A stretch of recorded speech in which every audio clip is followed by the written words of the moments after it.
오늘 영상은 제가 디자인한 결과물을 분석하는 시간을 가져보려고 합니다. 디자인을 볼 때 어떤 부분을 디테일하게 살펴보고 작업을 하는 데 있어서 어떤 방식으로 의사결정을 하며 브랜드의 본질을 시각화로 어떻게 표현하는지에 대해서 여러분들이 가장 궁금해하는 부분이라고 생각을 해서 제가 진행했던 프로젝트를 가지고 설명을 진행하겠습니다. 내가 작업을 하면서 왜 이렇게 결정을 내리고 진행을 했는지를 중심으로 이야기를 하겠습니다.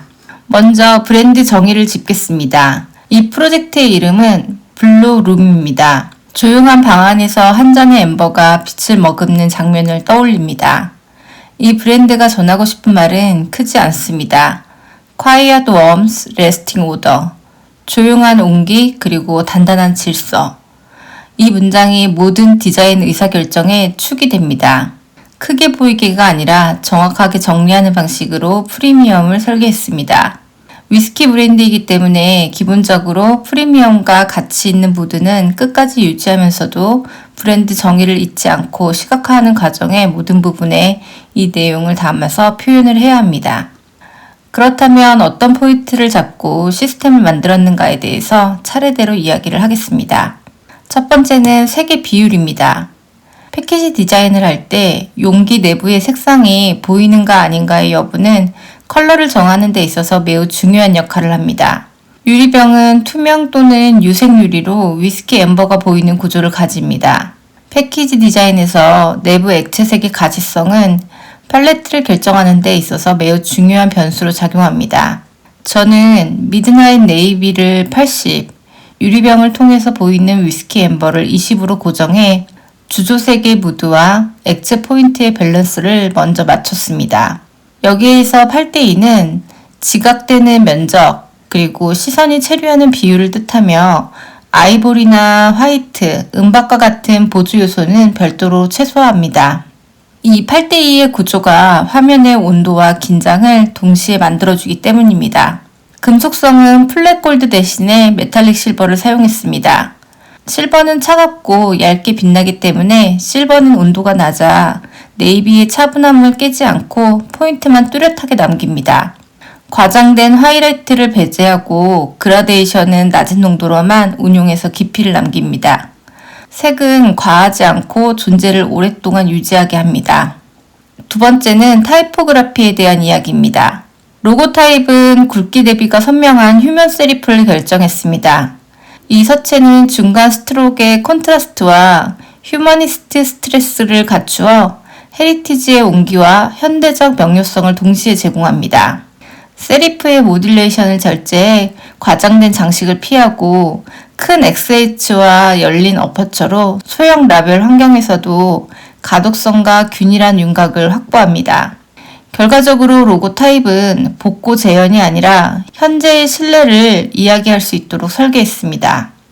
정부 라인은 스몰캡과 탭 정렬, 숫자 다리는 태블러 라이닝으로 자릿수를 고정했습니다.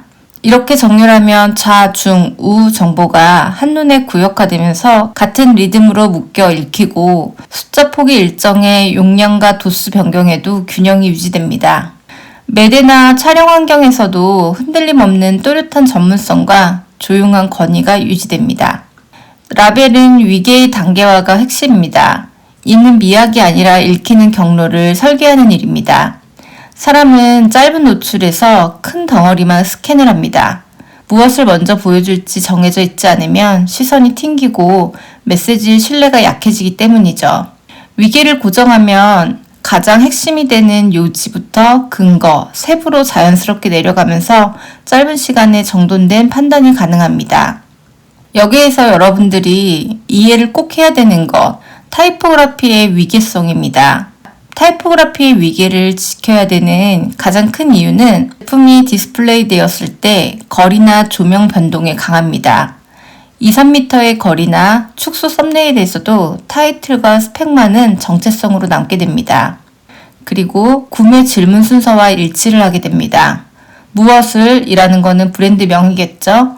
어디에 어떤 규격, 그리고 왜 믿을만한가, 그리고 법정 표기 이런 순서대로 읽혀진다는 것을 꼭 기억해야 합니다. 타이포그라피의 위계성은 프리미엄의 근거로도 많이 사용됩니다. 깔끔함은 비어 보임이 아니라 질서의 체감입니다. 그래서 과장 없이 조용한 건의가 쌓이기 때문입니다. 제가 늘 수업 시간에도 강조를 많이 하는데 작업을 할 때 항상 브랜드명, 그러니까 타이틀을 가장 큰 크기, 그리고 최고 대비, 멀리서 정체성만 보이도록 배치를 하는 것입니다. 그리고 타이틀 바로 아래에 한 줄의 앵커로 주요 내용들을 고정시킵니다. 그리고 바디의 두세 줄은 좁은 행폭으로 속도를 높이고 자가는 타이틀보다 촘촘하게 배치를 하는 것입니다. 곧 이 디자인에서 휴먼 세리프로 현재의 실내를 이야기하고 스몰캡과 태블러 라이닝 숫자로 읽히는 경로를 고정하는 것, 이것이 바로 레이아웃의 질서가 곧 프리미엄을 보여주고 있다라는 것을 이야기합니다. 세 번째는 심볼과 후가공에 대해서 이야기를 하겠습니다. 사슴 심볼은 과시적 장식이 아닌 브랜드를 식별하는 핵심 심볼로 제한을 운용합니다. 면적을 줄이고 실버 포일과 미세 엠보로 얇게만 허용합니다. 블루룸처럼 차갑고 절제된 무드에선 포일을 얇은 선, 로고를 소면적으로만 쓰면서 네이비의 침착함을 깨지 않고 포인트만 또렷하게 만들어줍니다. 대비적인 금박과 은박은 화면을 시끄럽게 만들어서 질서 컨셉과 충돌하기 때문입니다. 광택은 반짝임이 아니라 스침으로 처리를 했습니다. 라벨 모서리는 미세 컷으로 마감을 해 손끝의 소음을 제거했습니다. 이런 사소한 절제가 최종 인상을 바꿔줍니다. 겸손하지만 권위 있는 표정은 이런 디테일에서 완성이 됩니다.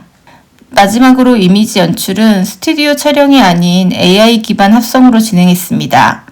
저는 파이어플라이, 플럭스, 컨텍스트 맥스, 나노바나나를 병행해서 조명, 카메라 각도, 반사, 심도값을 반복적으로 조정하면서 완성도를 끌어올립니다.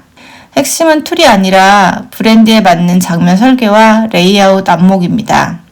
무엇을 밝히고 무엇을 감출지, 어디에 하이라이트를 두고 어디에서 콘트라스트를 낮출지를 결정하는 능력이 결과를 좌우합니다. 그래서 지금은 보는 눈은 높이고 디테일을 끌어올리는 관찰력이 툴을 배우는 것보다 훨씬 더 중요한 시대입니다. 사진 이미지는 세 가지로 고정했습니다. 정면 히어로는 라벨의 구조와 실버 하이라이트의 얇은 광택이 안정적으로 읽히도록 설계했습니다. 사선 이미지는 병의 곡률과 라벨의 하이라이트의 호흡을 강조해서 볼륨감을 전달합니다.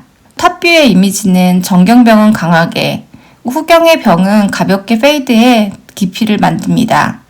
조명은 3시 방향의 슬림키, 그리고 반대편 얇은 림으로 최소한만 사용해 번들거림을 제어했습니다. 톤은 낮추되 질서는 선명하게 남겼습니다. 각 컷은 목적에 맞춰 파라미터를 분리합니다. 정면 컷은 포일 하이라이트와 라벨 평탄도를 우선시했으며 사선 컷은 곡률에 맞는 스페큘러 폭을 좁혀 유리의 도께감을 살렸습니다. 탑뷰는 정경과 후경의 선명도 차이를 유지하기 위해서 후경병의 저채도 글로우와 소프트 블러로 얇게 얹었습니다. 라벨의 가장자리의 말림이나 왜곡은 부분 인페이팅과 워프 보정으로 정리를 해 실무 부착감에 가깝게 맞췄습니다. 결론적으로 AI는 자동 생성이 아니라 감독과 편집 능력을 활용해 장면을 지휘할 때 가장 강력해집니다. 블루룸에서 제가 한 일은 크게 보이게 하는 디자인이 아니라 정확히 정리하는 디자인입니다. 색의 비율과 활자의 질서, 광택의 통제, 여백의 균형으로 브랜드의 가치를 시각화했습니다. 이 결과물은 라벨 한 장으로 끝나는 방식이 아닙니다.